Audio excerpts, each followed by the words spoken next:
The Senate Committee on Information, Communication and Technology, ICT, has expressed its dissatisfaction with the ICT Cabinet Secretary Joe Mucheru for failing to appear before it to explain the recent TV shutdown which thrust the country into information darkness for 10 days.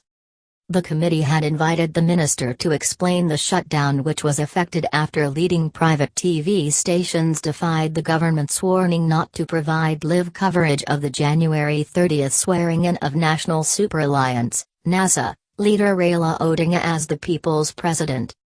However, Mr. Mucheru did not show up for the meeting scheduled for Thursday, attracting the ire of the senators, who accused him of contempt and approaching his official duties with a sense of impunity. Mr. Mucheru had initially confirmed attendance. Letter. However, the committee received a letter Thursday morning from his principal secretary Henry Mungeja excusing Mr. Mucheru from appearing.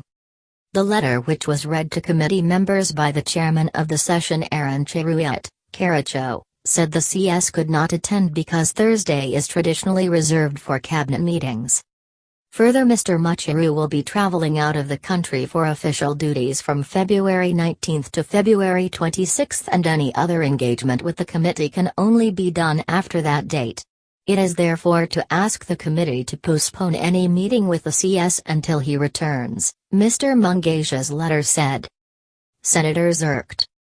It was this letter that irked the legislators who accused Mr. Mucheru of being contemptuous of the role of Parliament in the management of public affairs and demanded that summons be issued for the CS to appear before he travels out of the country.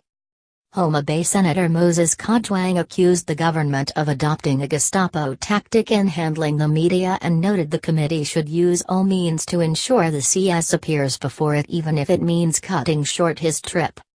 Mr. Mucheru is contemptuous of the role of Parliament. This is the same contempt he has extended to the Constitution and the media.